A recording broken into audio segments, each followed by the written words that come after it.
Hello everyone and welcome to this video, which is in our Reengineering the Chess Classic series. I'm Grandmaster Matthew Sadler and I am really excited to be bringing you a series of videos about the great Italian player Sergio Mariotti. Who was Sergio Mariotti? He was Italy's first grandmaster. He received the title in 1974. And he was renowned for his gambit play and his attacking play, so much so that he had the nickname the Italian Fury. And when you look at the players that he defeated in the 70s and 80s, when they were in their prime, players like Korchnoi and Polygievski, Gligoric twice, and in such a style as well, well, you can really understand why no less a player than ex-world champion Michal Tal said that if Mariotti had been born in Russia, then he would have been world champion. He really did have a special talent. So where did I learn the name of Mariotti? Well, actually, it happened when I was a very young boy, and my childhood coach Steve Giddins showed me the game I'm about to show you, and told me about this amazing player Mariotti, who kept on getting lost positions against the best players in the world and then just beat them with crazy attacks. And a little bit exaggerated maybe, but not so much, as you're going to see. I have to give a huge thanks to Claudio Logalo, who answered my plea on Twitter and Mastodon for more information about Mariotti or some sources, and he gave me an absolute mass of biographical information that he's gathered about Mariotti's career, with the eye, I think, to writing a book about it. I hope it sees the light of day because, I mean, it's a very special player, I think, for Italy, and also a very special player in general, as you're going to see. So let's have a look. This is the fantastic game against Svetozar Gligoric. Mariotti was white. Played at the Praia da Rocha Zonal in Portugal in 1969. A zonal in which Mariotti, it was a strong one actually, players like Minic, Philip, Gligoric, Bill Hartston from England, Bobotsov, Bilek. Yeah, pretty strong players, and Mariotti came fourth, just missing out on qualification to the interzonal, actually due to a couple of losses in pretty much winning positions against some weaker players. So still came a very creditable fourth, just outside the top three places. Let's have a look how this game went. So d4, knight f6, c4, g6, knight c3, bishop g7, e4, d6, and f4. 4 pawns attack. What less could we expect from a player like Mariotti? Mariotti actually was, I think, probably more of an e4 player than a d4 player, but he did play both. So c5, d5, and castles. Pretty standard stuff for the 4 pawns now. But now Mariotti starts to go his own way with a really interesting line. So he played the move bishop e2 here. Slightly unusual. You'd normally play the knight to f3 first, but it doesn't have to be completely crazy. However, after e6, very typical move for this line. I mean, black just wants to open up the e-file, get a Benoni structure, and then start hitting white along the e-file. Mariotti played the move d takes e6. It's quite interesting, actually. I mean, there's a book on the yes, on the 4 pawns, King's Indian, I think, where Moskalenko recommends systems where white takes on the e6 like this. And the idea is that black's most natural reply, and the move that Gligoric played, is to take back with the f pawn on e6. And, in some ways this looks quite decent for black. After all, you're getting a pawn towards the center, and you're going to have the possibility of playing d5. But it does mean that black doesn't have this sort of counterplay along the e-file against the e4 pawn. So white just has a little bit more time just to get something going on the wings, maybe. Who knows? The biggest drawback, of course, is that black gets the opportunity to bring the knight to c6 because there's no pawn on d5. And then the d4 outpost is quite pleasant. But yeah, I mean, these things are always not completely clear. I mean, it's a very good outpost for the knight, but it's just one piece in the center. And, well, unless black can really make use of that to launch some more attack, then, yeah, it might not be crucial for white. But what did Mariotti do here? Well, Mariotti played the amazing 9g4 in this position. Wow, what a move. Now, just a little digression, by the way, that if you're a keen fan of the TCEC, the engine competition, then this should, and I'm definitely thinking of one person in particular, Mr. Beads, you know who you are. This should really ring a bell, because actually I used to do the opening books for the super final of the competition, the big final where the best two engines that have fought it out to the final play a 100-game match against each other. And I used to do the book together with a pretty cool guy, Jeroen Nomen, who's been doing this for absolute years. And this was one of the openings that I gave to the engines. And yeah, there were followed some absolutely great games in there. And it's very interesting to see how the engines played compared to how Gligoric played. So I'll be quoting a few of those games in subsequent moves, and yeah, just very, very interesting. But a nice thought to think that that this idea of Mariotti, which is really very nice, you know, very, very aggressive, was also seen in an engine competition, 3600 engines, and they played it quite amazingly as well. So what is white's idea with g4? Well, I mean, it's simply what I said. With d takes e6, the center is fluid, but somehow less open. White's e4 pawn is somewhat less of a target. So white's making use of this window of opportunity to just expand on the flanks, which is pretty typical in the King's Indian for white. And g4's coming in, and then g5 coming in rather, and then h4 to h5. I mean, and then good luck, black, at dealing with that. I mean, this must have come as a huge shock for Gligoric.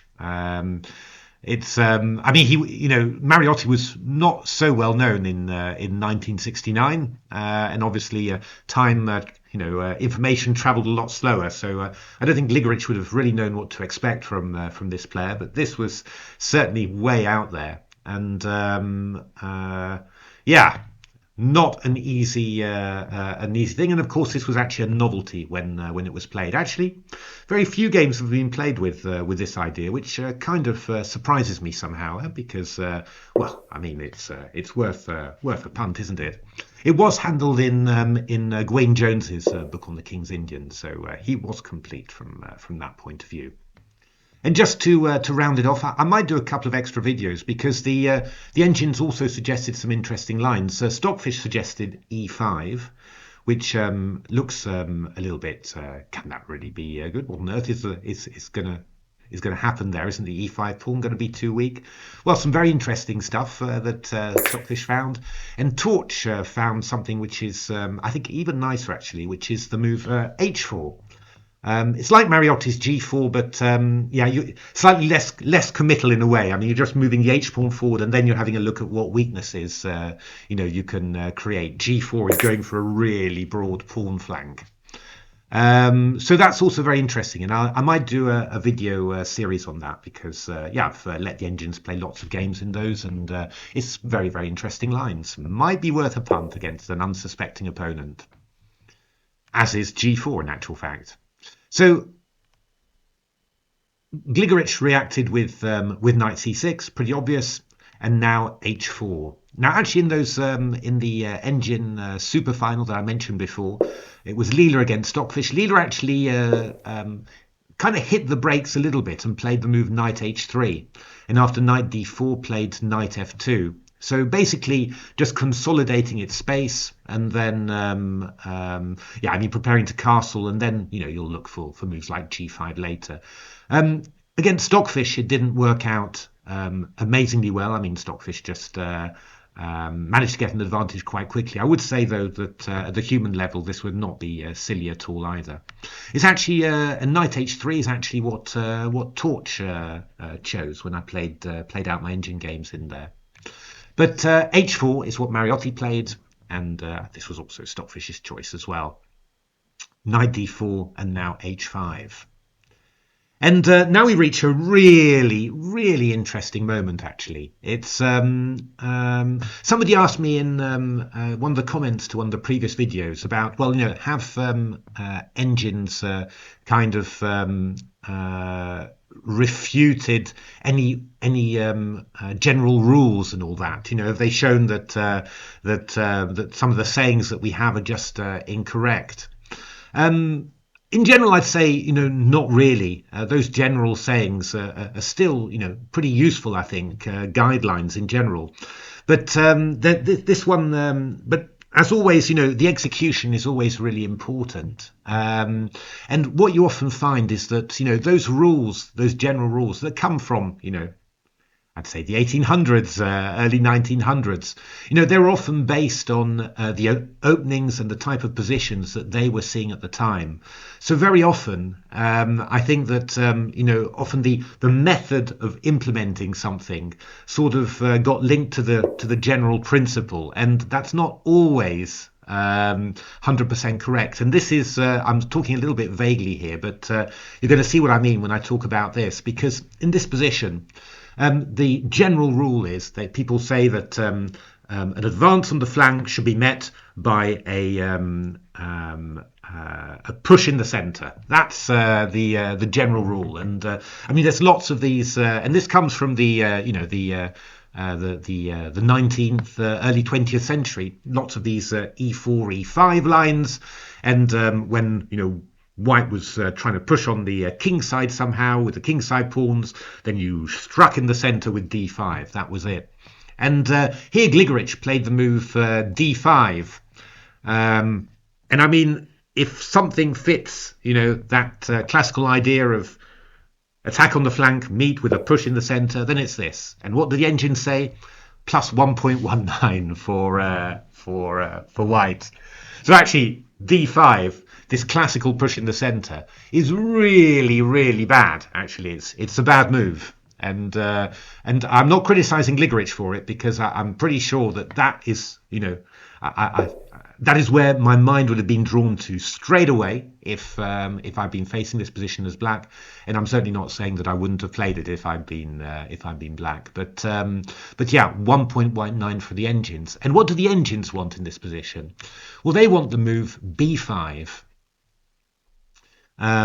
Sort of Benko style attack, and after c takes b5 and bishop b7. And what you sort of realize then is that actually that general rule was not quite formulated properly. It's not about pushing in the center. It's not the central push that's important. It's the putting of the pressure on the center that's important. So here, black hasn't played the move d5, but by playing b5, and b5 was threatening b4, undermining White's support of e4, so White had to take it. It was pretty forcing. And then bishop b7. I mean, black is meeting this wing attack with something central, but it's pressure on the center, not just a central push. And I think that is very much something that we can we can learn from this type of example. That those general principles were not stupid at all, never stupid, but often they somewhat link the method that they saw in their own games at the time with the principle. Whereas I think the principle is that when somebody's attacking on the flank, you've got to try and create something in the center. But it doesn't mean that you can only do it through a central push. You could also do it through piece pressure. And here this is what the engines are doing. With some forcing Benko style stuff just to undermine the center. I mean, it still remains very sharp. This is actually we're following the game Leela against Stockfish from the TCC Super Final. I think it was number 23 in actual fact. So a6 played, g5. When I was preparing this line for that book, I also ran lots of my own engine games in this line, so I've got lots of those in amongst here as well. But g5, knight d7, b takes a6, bishop a6, queen h3. and king f7. This was the key move, takes. And yeah, I mean this actually ended up turning out slightly nastily for Leela as white. Stockfish. Or rather, yeah, sorry. It turned out nastily for Leela as white when Leela played knight h3, and but with Stockfish as white, Stockfish managed to hold this somehow in quite crazy way. I'm just scrolling down to see that have I organised this properly. I certainly have. So it went Queen g2, Queen a8, Bishop e3, Knight f5, exploiting this this pin, hitting the bishop. Can't take because the queen's hanging on g2. Queen f3, takes d5. I mean, this just looked kind of winning for black, really. But yeah, Stockfish somehow managed to balance everything. Obviously, taking on here, this knight's hanging and also this king's a little weak. The king went back, but somehow Stockfish managed to survive here, and well, they eventually had a draw from this game. But that was, in any case, how the engines were playing it. They wanted this. They wanted to meet this wing play with something in the centre, but not the pawn break. They wanted to put piece pressure on there. So remember that when you're applying general principles. It's not about it really being a central break. It's just about how much pressure can you generate in the centre. You might need a central break to do that, but there might be a better way of doing it with a wing break and then attacking the centre with your pieces. Because after d5, e5, the engines think that white has a clear, almost winning advantage in actual fact. I mean, the big problem is that, after that central break, this knight goes to e4, but it's not actually achieving very much by itself, and it's kind of hard to back it up with other pieces. At the same time, we're shutting out this bishop very nicely. And well, the fact that you've moved all the pawns like this, it means that the third rank is clear for the white major pieces. And there's one major piece in particular that Mariotti wants to bring into the party, and it's with the move Queen d3. Now, actually, the engines don't think that that's the very strongest. They actually want to play Bishop d3 first. Just hit this knight on e4. And actually, the engines don't find anything better than Bishop d7. And then we take, and here, Queen c7. Yeah, black giving away pretty much everything, looking to try and get out here, and then Queen d3. That's how the engines want to do it in actual fact. And it's still pretty sharp, of course. I mean, it's always going to be sharp, even if the engines think this is a clear advantage. With so much open space and your king in the center and development still lagging a little bit, it's always going to be slightly fraught. But the engines think this is a clear advantage for white. Queen d3 though is really natural. It's a pretty similar idea, and it's also aiming to bring the queen round to h3. Still 0.32 according to the engines. Well, Gligoric played the move b5, and again I'm completely with Gligoric on this one. It feels like we need some decisive action here. But the position goes to 3.29 for white after this move. So again, the engines not at all impressed. What the engines want, they want to get some development in, actually. They want to get Bishop d7. And after takes, Queen h3. Then they're playing Queen a5. And, well, this was one of the amazing games that my engines were playing out there. Takes. Yeah, king's super exposed. If I could only get a rook over to h1, then it would be winning. But of course, yeah, you're actually here. Your lack of development is kind of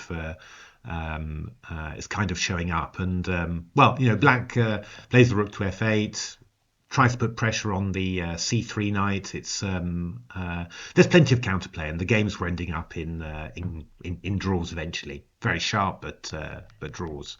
And white's got a little bit of work to do there, because obviously with his king exposed like that, and well, black's king is exposed as well. But for now, black's got the activity. Then yeah, slightly worrying for white.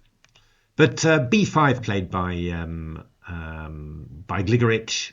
and knight takes e4, and then the intermediate b takes c4. This is the idea. Just take this pawn, and then afterwards we're going to take on e4. And yeah, I mean, to be honest, if you're calculating this as black from ahead, I mean, it looks dangerous, but everything looks dangerous, right? So it's sort of you can't really just sort of do it on instinct and say, yeah, this looks too dangerous. Yeah, you're past that point. So yeah, it's just feeling and some calculation, and Gligoric just got it wrong in this case. But yeah, it's not really something you can easily blame with him for that. It's just that Mariotti's set him some very unpleasant problems here. So queen check, king f7, and now Mariotti, very concretely trying to show why this whole idea of b5 and take c4 was bad. It's not at all obvious. I was actually kind of interested by the move rook h6, and that is actually also quite strong, threatening queen g6. The engines give this line knight h3, and we're coming in pretty quickly with knight g5 here. You don't have time to take this rook. The knight coming into g5 is too dangerous. I mean, we've also got moves like f5 to f6 coming in. I think that the engines also like the move. No, not bishop takes c4. Not here exactly. It's kind of too dangerous for black to play knight c2, but black does have a rather big threat here, which is to go rook h8, just winning the queen there. So that's why action is required. Rook h6, or as Mariotti played, f5. Wow. And you start to see the idea, really. The idea is that if e takes f5, at some stage Mariotti is going to have bishop c4 check now, which is why this plan wasn't particularly great. So that's going to be very awkward. But there's not much that black can do about this. So e takes f5 played.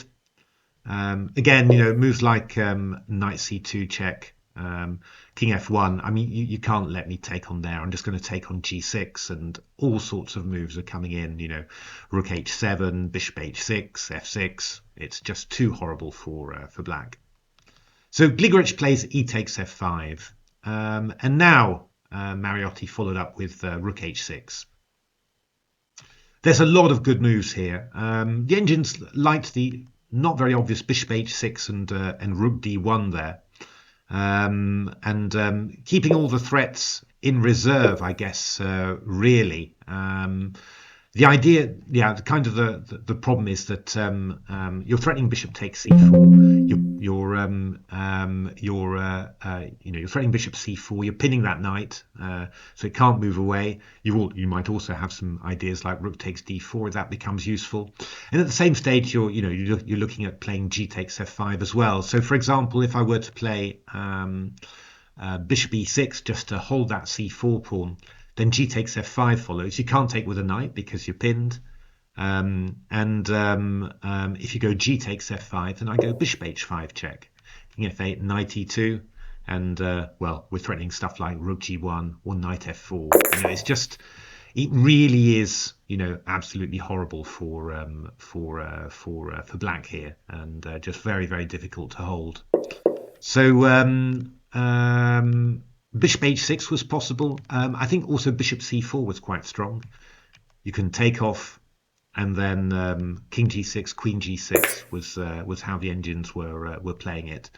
I think if knight e6, then we can go g takes f5. But there's not that much development somehow. So I can imagine that with white, you might feel a little bit nervous about moving the only other piece you've got developed apart from your queen, and then exchanging that one as well. Mariotti's move rook h6 is pretty natural. So attacking the pawn on g6, and that if black tries to defend it with a move like queen b6, then at some stage we're just going to take on c4 check, and you're probably going to have to block it, and then we can take it. So the engines were doing it even more cunningly. They were playing bishop g5, so cutting off the king. And after rook h8, haha, winning the queen. No, we go bishop c4, and after bishop e6, we go queen g6 there. So just very, very powerful indeed for white. So Gligoric did something interesting. He played the move knight c2 check, king f1. Now you can't take on a1 there, we just take on g6 here, and everything's collapsing. If you go king g8, for example, then bishop c4 check is just killing. So now he played f takes g4, and the idea of this is that, well, the rook at least is open, so when he gets checked, his king can move away with check, and that'll give black an extra tempo to save himself. Unfortunately, there's just too much power really going on, but for that to work. But it's still a decent idea. It also frees f5 for the bishop to defend g6. You know. So king g2 played by Mariotti. Nice quiet move there, just getting out of the f file, discovered check, and now threatening queen g6. I mean, also freeing f1 for the rook. You know. So black still can't take that rook, but what Gligoric had the idea of doing was to play knight e1, king h1. Actually, the engines prefer king g3, but yeah, I can understand why you play king h1, to be honest. On g3, yeah, moves like bishop e5 check or queen d4, you know, attacking e5 or g1 seem rather worrying. On h1, you're nice and out of danger there. And then knight d3, and this was Gligoric's idea. To block bishop takes c4 by putting the knight on d3. However, I mean, it has cost you quite a few tempo, and yeah, I mean, quite a few tempi. And although white's mainly used it for the white king, it's meant that the king's gone to h1, which leaves f1 free for the rook. So yeah, Mariotti took queen h7 check again, and now the move bishop e3. And well, now you see why I've been talking about bringing the rook to f1. The rook is coming there indeed, and that's going to be another angle of attack there. So queen e7, yeah, rook g6 was what the engines like there, just straight away, well, hitting the rook first, and then whatever happens, then rook f1. I can imagine you'd be a little bit nervous about leaving the rook on there. So Mariotti didn't bother with that. He went rook f1 check. It's not the very best move, but you're still +5 in this position. So yeah, not bad. Queen g6 check. So where does the black king go? Well, I mean, moves like king d8. I go bishop g5 here. If I go to d7, I've got queen c6 check. So followed by rook d6. So you can tell this is kind of curtains. Rook f7 played, and now queen c6 check. There are loads of winning ideas. Rook h7 is one that the engines liked a lot, but queen c6 check, super strong. Queen d7, rook e6 check, king f8, and now bishop c5 check. And yeah, all a bit horrible. If king g8, we go rook e8 check, a very nice one. King h7, queen e4 check, and yeah, we're just hitting everything here. Rook f5, the only move to block. You're vaguely hoping you'll have time for bishop b7, and that's why white plays rook takes c8. And after rook takes c8, then rook f5. And we're setting up some nasty discovered attacks there. There's even the move bishop g4, which is really nice, actually. Just all those pieces pinning that rook there. So black played knight takes c5, queen c5, king g8, and now rook d6. Lovely attacking play from Mariotti there. Hitting things with tempo, and now freeing the bishop to come to c4 there. There's also d5 for the queen as well. Gligoric tried to stop that, maybe get some sort of discovered attacks. Rook takes f7 played. If queen f7 now, well, bishop c4 is absolute curtains. So king f7 played, bishop takes c4, and the king has to come back into the center there. And now a very simple move there, bishop b5, bishop d5. There's more, but bishop d5 is very nice indeed. Gligoric gave up the rook in desperation. Queen c6 check, king f8, queen takes a8. Always good to take a piece pinning another one, just in case that one would get active. Queen h4 check played, king g2, and Gligoric resigned because, yeah, well, that was absolute curtains. No checks, and you're just a rook down. And Gligoric must have been in complete shock there, I think. Just what had happened to him there. Yeah, an amazing game, right? And I think you can understand why the name of Mariotti has resonated in my head since I first saw this game as a 9-year-old or something. You know, you just cannot forget it. Yeah, but it's only now really that I'm actually looking at the rest and seeing how many other fantastic games of Mariotti there are. But well, I hope you enjoyed that, and I hope you get a sense of this was the type of player he was, because one thing I can guarantee you is that what you're going to see in the next games in this series is gambits and sacrifices. That is pretty much it. There we are. Hope you enjoyed that. If you liked it, why not give a like, subscribe to the channel. Do also take a look, if you're an Italian speaker, take a look at the Gambito Club YouTube channel, because there they've got actually quite a number of videos with Mariotti analysing his own games together with another player there. So do take a look at that if you speak good Italian. If you don't, you're going to need my channel to enjoy Sergio Mariotti's games. Hope to see you at the next video, and thank you very much for watching.